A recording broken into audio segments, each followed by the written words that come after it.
Happy Sunday, everyone. I'm Tommy Spina. This is Our Issues Birmingham. Today's guest is Burgin Mathews. He's director of the Southern Music Research Center. And I just recently came in contact with him when I attended at the film festival, a documentary on Tuxedo Junction. So I saw you interviewed, and my wife nudged me and said, you need to get him on your show.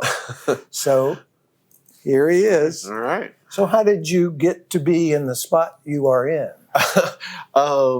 In that documentary, which is a film by Katie Rogers, which, as you say, screened at Sidewalk Film Festival a few weeks ago.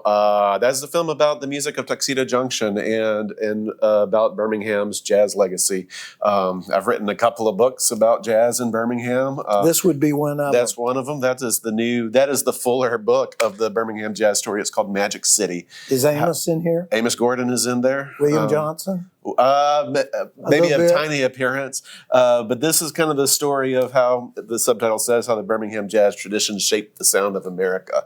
And Birmingham absolutely has a very rich jazz history, which I think you know some, clearly you know some about, but jazz fans don't really know the role that Birmingham played in shaping the sound of jazz. And a lot of people in Birmingham don't know the role that the city has played. So that's the story I wanted to tell with this book, which came out of a previous book with Dr. Frank Adams, who was a beloved local jazz educator and musician. He's the reason. Him and Fess Watley, right? Yeah. I mean, my takeaway was Birmingham was a place that was known to educate young musician wannabes on how to read music.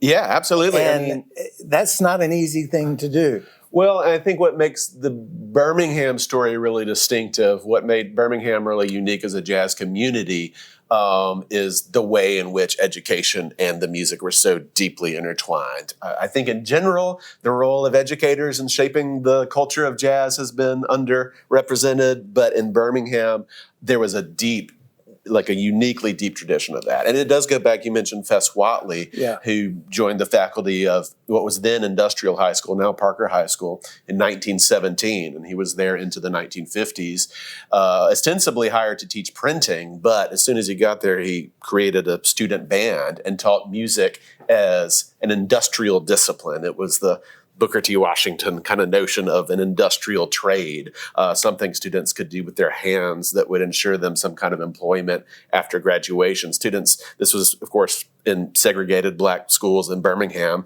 students studied an industrial trade. They studied printing or shoe repair or domestic work. But Fess Watley said, well, in music is something you can do with your hands, play a trumpet or play the drums. And he taught it as a profession so that when students graduated from industrial, not only with that foundation in reading, which was the center of it, but also in the whole culture of professionalism. They belonged to the musicians union. They knew how to dress. They knew how to show up on time. They were proficient on multiple instruments. So there was a whole Birmingham brand that was cultivated here. So a musician like Duke Ellington or Count Basie or Cab Calloway, they knew that Birmingham musicians knew how to do all these things and could slip into any chair on stage and play that part, seeing it for the first time. Long tradition of educators in Birmingham shaping the sound of music nationally. Nobody appreciates that. I had the fortunate experience of interviewing both Ona Watson and Cleve Eaton, who I'll talk about this later, but I did not hear much about Cleve in the documentary, which surprised me a little bit because I think Cleve was on the leading edge. Ona's still out there. Both of them schooled under not Fess, but Doc Adams, because we were talking about, we're dealing with lots of gun violence these days, and it's happening amongst our youth, and we're trying to think of alternatives to guns to put into young people's hands to teach them to play an instrument, to teach them a trade.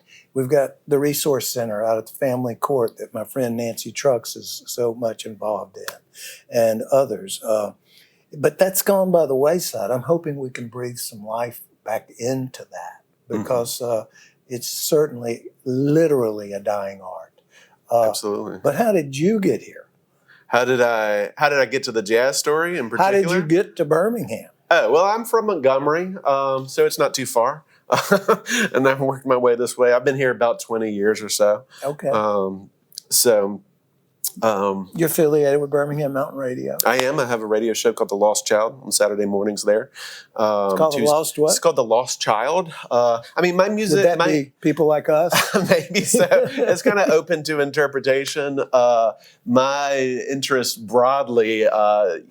what drew me to the Birmingham jazz story is part of kind of a larger interest in music that comes from a place and music that has a history, and especially when music has a particular history in the place that I'm from, like it even means more. And so The Lost Child plays a wide range. We play a little bit of jazz, but more old-time string band music, blues, rhythm and blues, gospel, classic country, rockabilly, kind of a broad mix of down-home American roots music traditions. The name comes from, I don't expect people to know The Lost Child, but it comes from an old Alabama fiddle tune of that name from West Alabama that was recorded by a couple guys, Charlie and Ira Stripling in Birmingham in 1928. So to me, that was kind of this is a local, this, at least to me, speaks of the local roots. And I love the just sort of abstract poeticism of fiddle tune names. Lost Child is an example of that. So, I'll have to ring it up on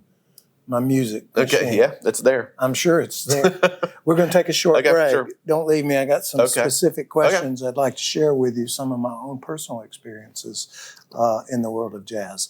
This is Our Issues Birmingham. We're going to take a quick break. We'll be right back. Don't go away.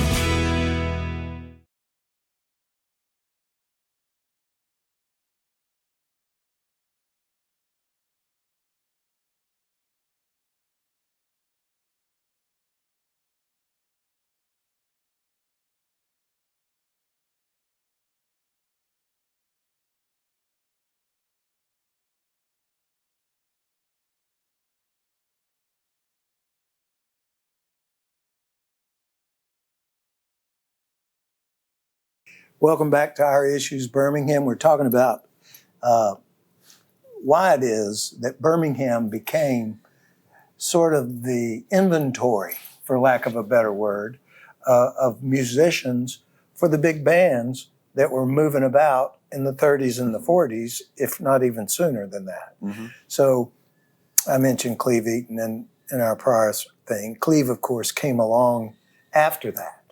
And started with the Ramsey Lewis trio, and then got in with Count Basie. But the people that were looking for musicians knew that we had this industrial school that was training musicians.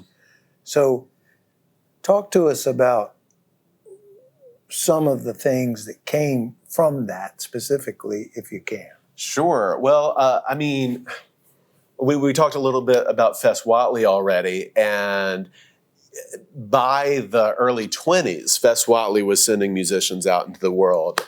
He started his own local group, Fess Whatley's Jazz Demons, which evolved into Fess Whatley's Saxo Society Orchestra and Fess Whatley's Vibra Cathedral Orchestra. And so he maintained and was the center of sort of an active music scene here, but he sent just many musicians all around the world, particularly during the swing era. We talked about his emphasis on reading music and being able to read and respond immediately to any kind of printed score, whatever the genre of music. But it equipped. Do you read? I don't.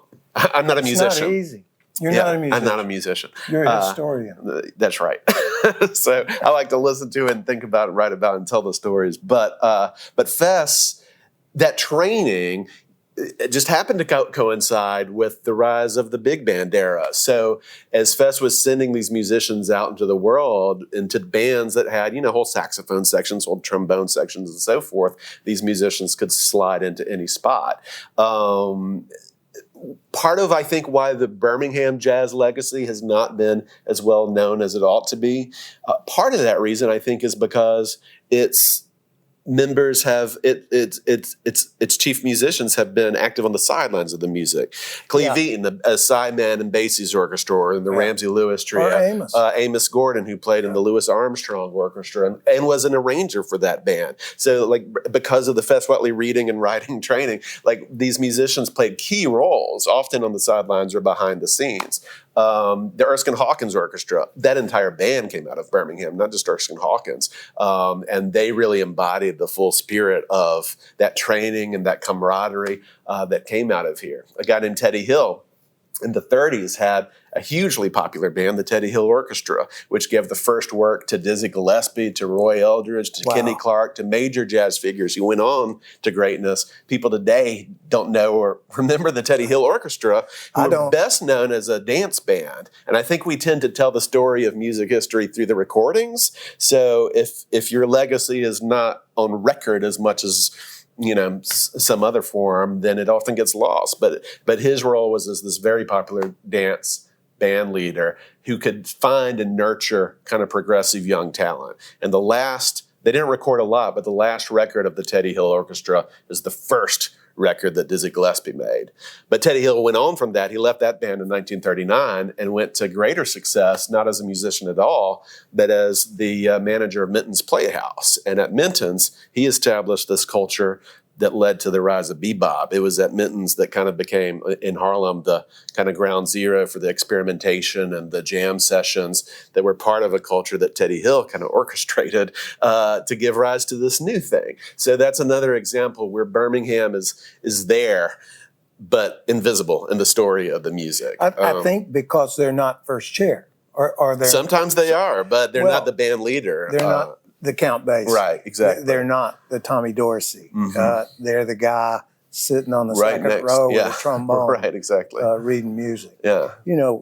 We've got some pretty good jazz currently in this town, but very few people know about it. We do.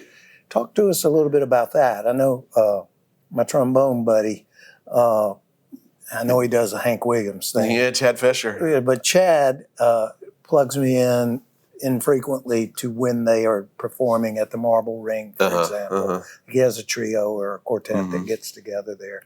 But what is the circumstance of our current jazz? If I'm a guy that wants to go out and listen to some four-piece jazz, I mean, I love the big band, but we don't have a lot of that going on. Well, I mean, there's no doubt that the heyday of Birmingham jazz has come and gone, but you are right that there are still remnants, and often with direct lineages to that tradition. On Tuesday night at True Story Brewing Company on Crestwood Boulevard, that is where I would tell anyone out there to go. Every Tuesday night, Jose Carr leads a jam session. Jose has been leading jam sessions for 30 years in this town. The latest incarnation of it is at True Story on a Tuesday night, and it's great. Musicians come in from all over the state to participate, and it's high-class, world-class jazz. And I know that Jose's jam session has often played to empty rooms over the years sometimes. Right now, there's a large crowd that comes out most Tuesday nights to hear him. What's the timing? I want to say 7:30 to 10:30. Okay. So within my bedtime. Right.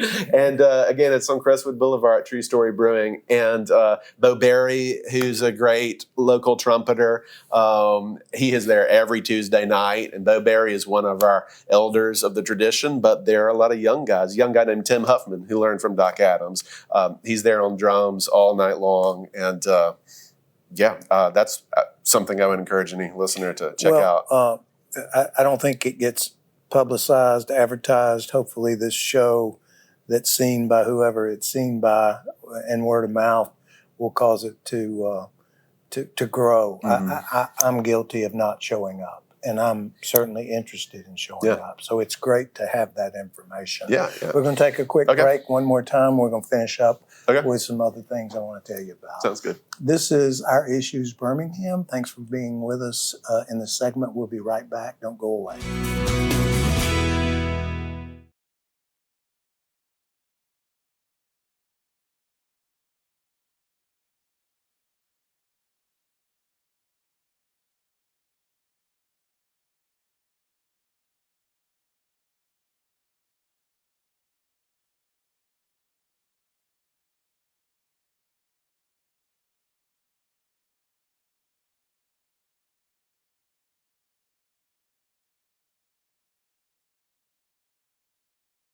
Welcome back to Our Issues Birmingham. Almost forgot the name of my own show. That's a bad sign. Burgin Mathews is with us. He's the director of the Southern Music Research Center. So you mentioned that in our opening segment. Tell us a little bit about that center. Okay. The Southern Music Research Center is a nonprofit based here in Birmingham. Is dedicated to the documentation and preservation of the many musical histories and traditions, communities, expressions, and experiences of the American South. So not just here in Birmingham, but the center of our center is a website. It's an online archive of material from rescued recordings to rare photographs. What is that? Oral website? history interviews at southernmusicresearch.org. And the website, the nonprofit is young. We just started a couple of years ago, and the website has been up for a little over a year. But I would encourage people to go there and browse our collections. We have everything from 1950s radio broadcasts from Sand Mountain, Alabama, of an old-time fiddling family, the Johnson family, along with their radio set lists from back in the day, preserved by their family. We worked with them to get that on the site. We've got we've been talking a lot about Birmingham jazz. So the research that went into my book, Magic City, a lot of the photographs that I happen to have the opportunity to scan or collect in the process of 12 plus years working on this book. A lot of that is there, including some live recordings talking about jazz clubs. You probably remember Grundy's and the singer Laura Washington, who was a regular at Grundy's. You can stream a couple of performances of Laura Washington from the 80s and 90s at Grundy's in Birmingham.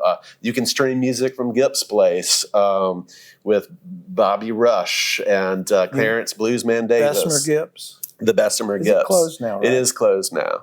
But part of what we do too is work with individuals and families and organizations to preserve their own musical artifacts, whether those are photographs or some kind of a print ephemera or a home recording or something like that. We're less interested in the, iconic, already famous, often recorded musicians that everyone knows. We're more interested in preserving the stories of everyday music and the lives of everyday people. Okay. And so if, say your grandmother was the church organist or led the choir for years at her local church, and you've got a photo of her at the piano, that's something we would love to preserve, in our site. We can digitize that and make it available if you've got a great uncle who was a bluegrass banjo player, whatever it is. Like, we would love to, and I say this to anybody viewing, that we would love to work with them to preserve their family or personal musical heritage. How would they get in touch with you? Just go to the website? They can go to southernmusicresearch.org. They can email me, contact@southernmusicresearch.org. But if they find the website, they can reach out to us that way.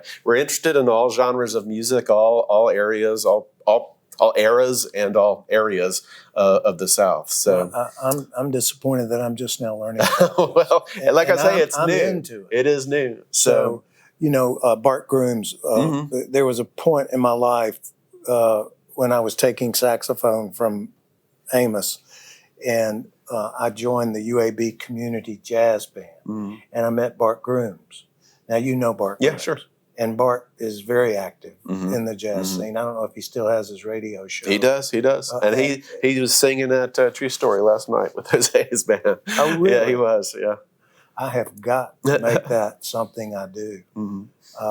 So I'll be out there. Okay. And that's a good night for me, Tuesday, because I've gotten through Monday. There you go. Now, I do want to ask you one question. Okay. Funding. I want to help you. Oh, thank you. They may want to help you. Okay. How does that work? Well, you can't run these things without some kind that of is cash true. influx. That is very true. And we've been very fortunate. As I say, we're still a young operation, but we've been fortunate from the get-go to receive support from the Alabama State Council on the Arts. And we've just received a new grant from the Alabama Humanities Alliance as well. But the real core of our funding has come from individual donors. So we invite and embrace not only individuals who have photos or recordings or anything like that they'd like us to help them preserve, but we, thank you for asking, absolutely invite financial donations of any size. We have Patreon donors who give every month. We have one-time donors who write a check, but any way that you would like to support us, we welcome. Our mission is to. Is there a button on the? Yeah, on we're the working website? on some improvements to the website to make that a little bit more obvious and user-friendly. But there is a friends and supporters page that tells you all the possibilities of donating, whether that's materials or financial support. Yeah, this sounds like a good thing to tune into on Sunday morning for me. When is your show? My show is Saturday mornings from 9 to 10 on Birmingham Mountain Radio, which is 107.3 FM and bhammountainradio.com. They air it again Tuesday nights at 11. And starting imminently, we'll also be broadcasting on WBHM, local public radio station. Yeah. So we'll cover more of the state that way. And I don't have a start date, but within the next month-ish, I think we'll be on WBHM and Birmingham Mountain Radio. Would it be at nighttime? That will be on Saturday evenings. I can't tell you the time yet, but Saturday nights on WBHM. I know how that works. You never know. They slide you in. Well, when you're not doing this, do you do something else in your spare time? No, there's no spare time. But I was a high school English teacher for 17 years and was doing this, working on this book and working on projects like I've described then in my spare time. And then a couple years ago, I transitioned into making a full-time go of this to build the nonprofit. So the nonprofit is my current full-time operation. So. Well, I cannot tell you how much I personally appreciate that which you do. Well, thank you. And are doing and have brought to our community that I do believe people are not aware of, or not enough people are aware of. So if this show can do anything to enhance that, we cover about 9 counties. Yeah. I know I will be tuning in. Okay. And I'll be showing up on Tuesday nights. All right. I'm not So going to I'll say look for every you there. Tuesday night, but God bless you for being as devoted to what you do. Well, thanks. Thanks for getting the word out. I'm doing the best I can. And don't forget about his book. Here it is, Magic City. This is Our Issues Birmingham. We'll see you next week. Thanks for being with us.